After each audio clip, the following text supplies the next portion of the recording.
Hello and welcome to Beer Thunder. This is going to be the episode that I teased that is going to concentrate on the F-22 Raptor and its eventual addition to War Thunder.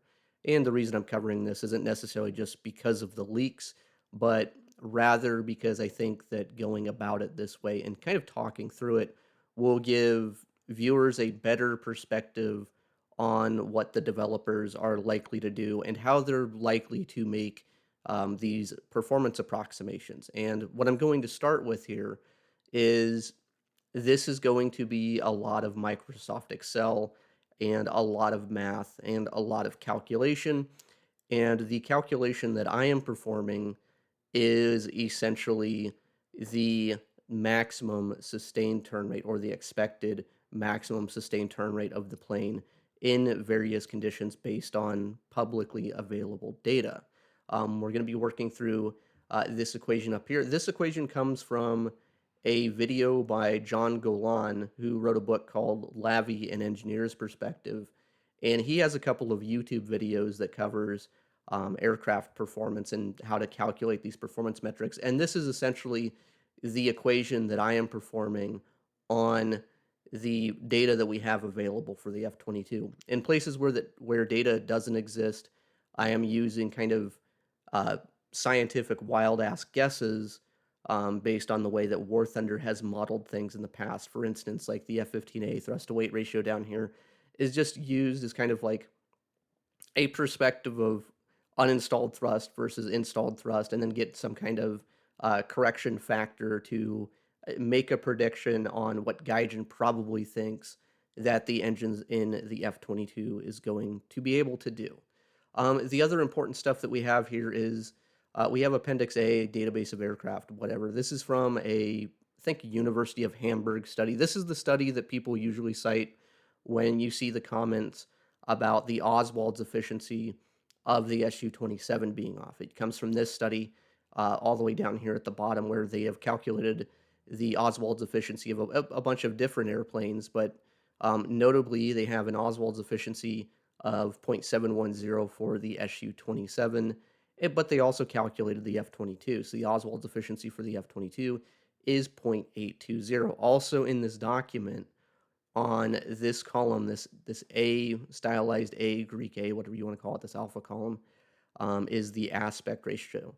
The aspect ratio I'm pulling from this document as well. So this document, the aspect ratio and the Oswald efficiency comes from the same place. The next thing is another kind of aerodynamic thing called the zero lift drag coefficient.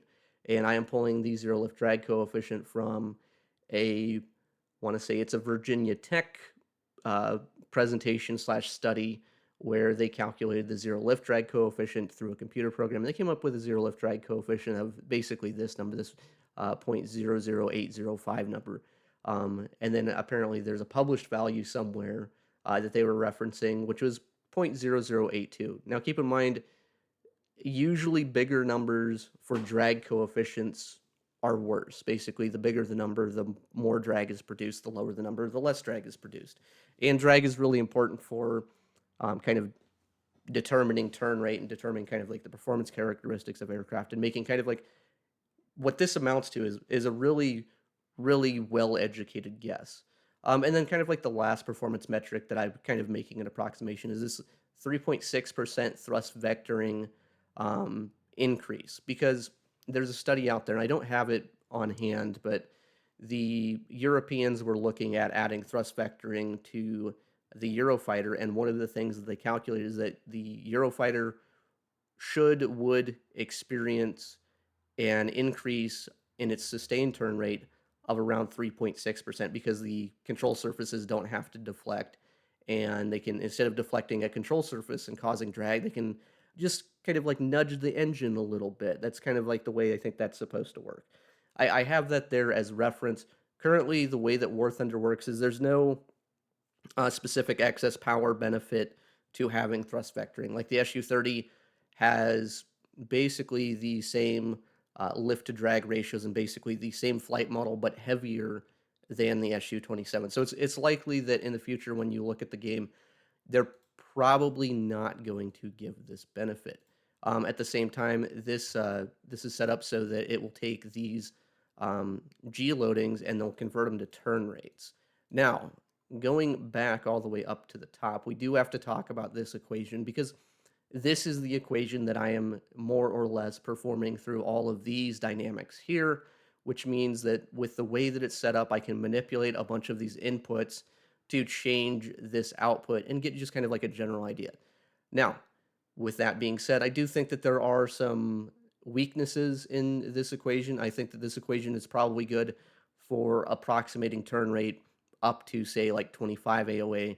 Once you go beyond 25 AOA, when you would expect, airflow separation to occur, weird things. I don't think that this equation is going to be that accurate. And the reason I say that is if I put in an angle of attack of 90 degrees AOA, I will come out with basically the equation still thinks that the plane is capable of flight. The equation is kind of agnostic to probably some other aerodynamic properties that I don't quite understand yet because I'm doing this, I'm just a student. I don't actually know what I'm doing. I'm not an aerospace engineer, so I can't say with a large degree of certainty. But I can go through this and kind of see how this works and show you guys how this works, and then go over here and manipulate the inputs to get some outputs and give us just kind of like a general idea of like what the developers are doing. Because the developers, I promise you, have at least one or two guys that do have aviation degrees, that do have aerospace degrees, and when they come back from a bug report with like, oh, we think that this is a marketing lie, likely what is happening is when they put their stuff into a calculator and when they're doing their own equations, in order to get the aircraft in game to match those performance metrics, sometimes you have to do some stuff that is physically impossible. And we're going to go over some of the physically impossible stuff kind of towards the middle end of the video once we get to that, because then you guys will see kind of a little bit of how this probably possibly works. Now, up to our equation here, we have to talk a little bit through this and give you a general understanding because you look at this, and I looked at this like 6 months ago, a year ago, when I was doing stuff with the Gripen and trying to figure out what the bleed rate on that plane should be. And this was all Greek to me. Well, now it's like German to me, where it almost makes sense. It can almost there's some commonality, and I can almost make some sense of this equation. So we're gonna talk through this real quick, and basically the big thing to understand is first off, let's just gonna go through what all of these letters and whatnot mean. So this is the load factor. This is the maximum sustained load factor. This is going to be the output of the equation. Um, but on the inside, so this is basically two sets of parentheses, and then all of this first part is basically under a square root. When you raise something to the 1/2 power, that's the same thing as just drawing a giant square root symbol around this whole thing, and then you're adding this. So what I'm calling this, the output of all of this, is I'm calling the major sustained G loading, and I'm calling this the minor one, just to separate the two, just to have a general idea. Now, the other letters and numbers and all this stuff is a little bit different. So let's go to the innermost part of the equation, talk through it. So our first bit here is our thrust to weight ratio divided by our wing loading. So we're going to take our thrust to weight ratio divided by our wing loading, and we're going to multiply it by the cosine of the angle of attack. Now, the way that I have this laid out is basically I input the static thrust over here. It'll do a calculation to give us a installed thrust, and it kind of does this stuff automatically. But after that, we're going to take the whole entire combination of this multiplied by this, and then we're going to subtract basically the output over here. And this is the dynamic pressure multiplied by the zero lift drag coefficient divided by wing loading squared. Now, in order to get dynamic pressure, I actually had to kind of look up the equation for dynamic pressure, and that's what this thing up here is. Basically 1/2 the air density multiplied by the velocity squared will give us the dynamic pressure. Now, the one thing to keep in mind with this equation is I'm doing everything in imperial units and in feet per second to keep things consistent. I think if I do it in metric, I will get the same outputs, but I'm not going to go back and redo it in metric because Some of the references that are in metric don't necessarily, they'll translate to imperial, but if you mess up one of the numbers in the whole entire equation, like if I did dynamic pressure in metric and then did aspect ratio or wing loading in pounds, the output would obviously be wrong. So we have to be really careful about making sure all of our measurements make sense. So for my sake, I just used imperial measurements. So we're going to take this whole entire thing here, this output, and we'll get an output here. And we're going to multiply it by pi, the aspect ratio, the Oswald's efficiency, and once again, the dynamic pressure. Now, dynamic pressure is based on air density, velocity squared, as I said before. And we're going to take this, and then once we have this whole entire output, we're going to square root it. And once we square root it, we will end up with the major sustained G factor. At the very end of the equation, we are also adding a minor sustained G factor, which is going to be the thrust to weight ratio multiplied by the sine of the angle of attack. Now, in order to get this to work in Excel, there's a couple things that we have to understand. First off is Excel does its sine and cosine functions in radians. So in order to get these outputs to make sense, there's some conversions going on. So we have an AOA in degrees, and then it gets converted to radians, and then this cosine and sine functions are based on these numbers here. The speed in knots, the same thing here. To get dynamic pressure, we have to get it into feet per second. So it goes to here, and that's how we end up with kind of these numbers over here. Our thrust modifier is just kind of what we're assuming Gaijin is going to do with the thrust compared to its static or installed values. Our installed value is over here on the other side. We'll kind of come back to this in a bit. But down here, what I have is all of the outputs laid out. And the reason that I have all these outputs laid out is so I can kind of go back and double check them. Because when I made this, I was not super confident in kind of the efficacy of, you'd put a comma in one wrong place in an Excel spreadsheet and it can take the whole thing and just obliterate it. The other thing to keep in mind, our other reference that we're using for air density is going to be here. This way we can kind of approximate performance at different altitudes. Metric has a different air density reference value compared to imperial.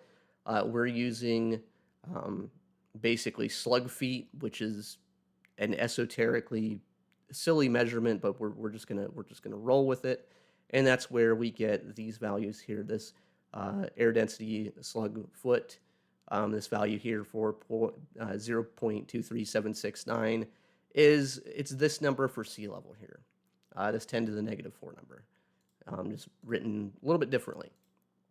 And I'm calling this value here, this whole entire output of the major, this inner value, I'm just calling it the mess. so this is the mess, and then this is the minor.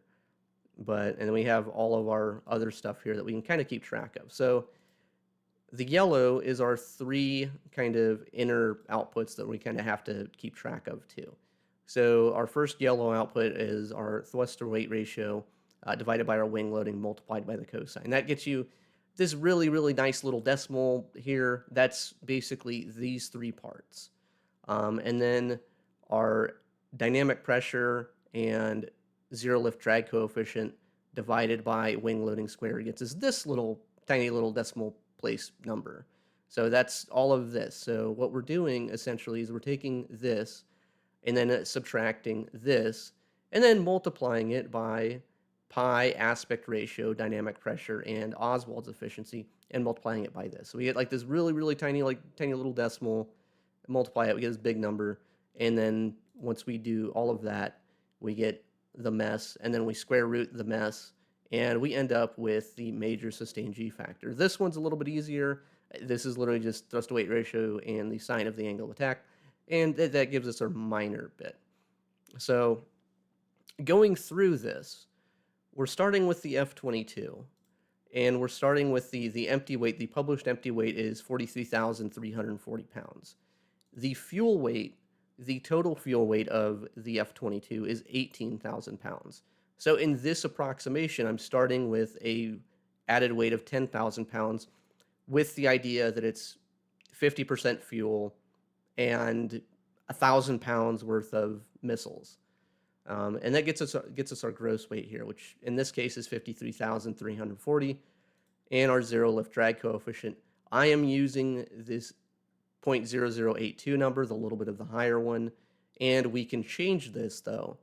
What will happen is if we change this to the 805 number, which is the second one, so I'm using this one now on F-22-2, where everything else is basically the same. So let's change this 72,000. Let's change this to 72,000 as well.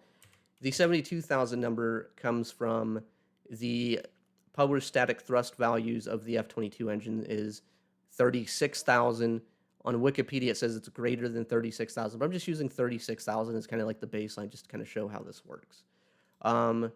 Once we modify the thrust to weight ratio, multiply it by basically 1.1, we end up with a dynamic thrust to weight ratio of 1.48, blah, blah, blah, decimal places. This 1.1 number, by the way, comes from down here. I basically took what they did with the Eurofighter thrust to weight and use that. So on the F-15, their uninstalled versus installed is 78% of static thrust. So you get like a big drop off, but you also get a big climb. And then I also have like the thrust to weight ratios based on speed of the F-15A at 50% fuel, just to have like a reference of like kind of how much growth in the thrust we should expect over speed. Which is all just to say that we can kind of go back and mess with the thrust numbers a little bit and kind of see what the effect of increasing the thrust is on the potential flight model, or at least this kind of like single point performance metric anyways. But we get a dynamic thrust rating of 1.48 to 1. Our wing loading is simply our gross weight divided by the wing area, and the wing area is 840 square feet, and this is just a published value. And this is wing loading squared. This is the same as this bottom output. I just put that there to keep track of it. And once we move down, this is our air density manipulation tool. So on this one, I have them basically set to the same thing. When you put this in Excel, this 0.2377 number, I'm going to put 2.377 in this side too. So we'll do this just to make the outputs should be as close as possible. And what happens is we're modeling a 400 knot turn, which 400 knots, if you are not familiar, is kind of the region where pretty much most high performance aircraft experience their best calculated sustained turn rate. This is our speed in feet per second, so it takes this number and does a conversion factor. Our modified thrust is this. Our angle of attack is 10 degrees. Now, I'm using 10 degrees because I do have a lift to drag chart for the F-22 in one of these sheets somewhere. And around 10 to 12 is where it does experience, at least in testing, at least on a scale model through a wind tunnel, its best lift to drag ratio. So I think it's pretty fair to say that the F-22's peak performance is going to be around 10 degrees AOA at this speed. We can manipulate this, we can move this to 350, and we'll get also an output. It takes us 10 degrees, it converts it to radians, cosine, blah, blah, blah, blah, and we get all of this.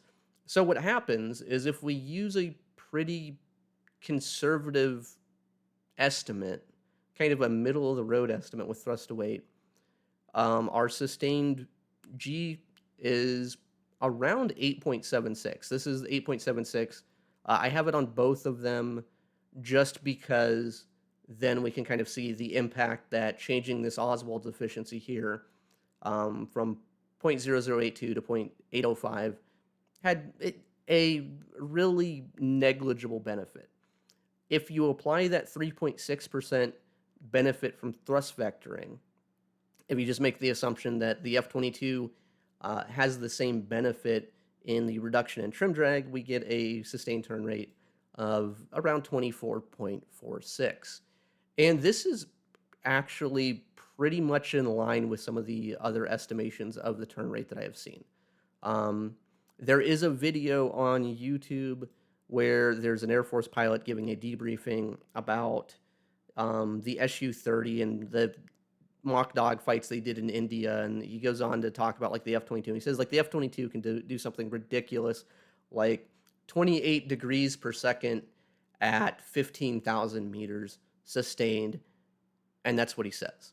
Now the problem with that is, in order to get that to be true, we basically have to jack up this thrust to weight ratio all the way up to like 4 point something. So let's kind of go over how to do that real quick. So the first thing that we have to do is we're going to have to change our air density to 15,000 feet. So in order to do that, we come over here, 15,000, 1496. So it's going to be, I'm going to replace these numbers with 1496, and that'll change our air density. So all things considered, at 15,000 feet, the sustained turn rate is around 19 to 19.6. In order to get this second F-22 to do 28, let's just see what we have to do. So the first thing we're going to do is we're just going to take away all the fuel. We're just gonna say that it flies with no weight. It has no added weight at all. This is a dead, empty airplane using the better Oswald's efficiency, and it gets the turn rate up to 24.27. So once we do that, we're going to have to go down here. We'll have to manipulate the inputs again. So let's say that our installed thrust is actually 1.5 times the static thrust. And it's reasonable to assume that the installed thrust will be less, but with speed, because of the way that thrust curves work. Like you can see that this is the installed thrust of an F-15 in War Thunder, and as you gain speed, you gain a lot of thrust. So it is reasonable. Don't take just like, oh, well, you're using a bigger number. It's like, no, let's find out. So once we modify the thrust and modify the thrust to weight ratio to 2.5, we do get that 28 degree per second number. I don't think that Gaijin is going to implement the F-22 with a sustained turn rate of 28 degrees per second at 15,000 meters, especially once we add back in our weight. So let's add in our 10,000 pounds. What happens? Well, we add in our 10,000 pounds, and all of a sudden our turn rate goes down to 22.56. So we're going to have to further increase the thrust. So let's increase our thrust modifier here by a factor. We'll go 2. 2 doesn't quite get us there, so we'll go 2.2. So once we modify the thrust to 2.2, our thrust to weight, in order to get this 28 degree per second number that has publicly been claimed, our thrust to weight has to be 3 to 1. I don't know if that seems reasonable. To me, based on what I know about jet engines so far, I don't think that it's reasonable. It might be, it could be, but I don't really know that the developer's going to go that direction. But at least we have kind of like an idea of what kind of inputs we have to do to get the logical outputs. If we go back and we take this number and we keep everything the same, but we go back to sea level, which means we're going to have to put this 2377 number in again, and we'll do that. That means at sea level, with 50% of whatever, if we kept that thrust curve, the sustained turn rate of the F-22 would be roughly 35. I don't really find that reasonable. That doesn't really line up with any of the other estimates I've seen. I've seen a reasonably credible estimate in a UK document on the Eurofighter of around 22 degrees per second with full fuel. So let's try full fuel here and just see what happens. So we'll jack it up to 20,000. So that's 2,000, that's 20,000. That still gets us a sustained of 29. That doesn't seem really, it doesn't seem too reasonable. So let's get our thrust to weight ratio modifier back to something that's a little bit more reasonable. And if we go with the idea of 1.4, because you have to keep in mind this 36,000 number, where the 72,000 number comes from, is 36,000 times 2 is 72,000, yada, yada, yada. And we are assuming that Boeing has lowballed the uninstalled number because the number is 36,000 static. The F-35 engine goes all the way up to 40,000 static. So I think this is a reasonable starting place. There's probably more publicly available documentation. If you dig in far enough, deep enough in different studies, you'll maybe get like a more reasonable estimation of what the F-22 thrust is. But this just gives us kind of a region to play with. And in War Thunder, the thrust to weight modifier for 400 knots should be 1.3 of the static. If they go with the F-15 model, if they do what they did with the Eurofighter model, where it's only 1.1, because the Eurofighter flight model has a really kind of weird thrust curve, then those numbers would be different. So if we go up here, we're going to put in this 1.3 number here just to have a. We're going to assume that they're going to use the F-15 engine performance as kind of like the starting point. And sure enough, with a full combat load, with this Oswald's efficiency, with this aspect ratio, all of these things considered, our output is around 21.84 to 22.50, depending on that thrust vectoring increase. So overall, what's going to happen in kind of the grand perspective is the F-22, when it is added to the game, if it is added to the game, is going to probably be the best performing plane that we have in the game so far, and it will probably be the best overall performing plane, at least in terms of pure turning performance. I'm not really going to bother to speculate on how they're going to implement stealth or how they're going to balance all of the other planes around the F-22. I think we are probably over a year or so away from it being added. I think that we are probably due for another implementation of missile updates with a new generation of infrared missiles and probably a fairly substantial buff to infrared search and track will happen before stealth fighters are implemented. So it's going to be interesting to see what happens from a pure turning performance perspective. The F-22 is probably going to be pretty darn good. From a gameplay perspective, all bets are off. It is probably going to be a. Anyways, that's all I have for you today. That is a Beer Thunder. Hopefully, you guys enjoyed watching an Excel spreadsheet.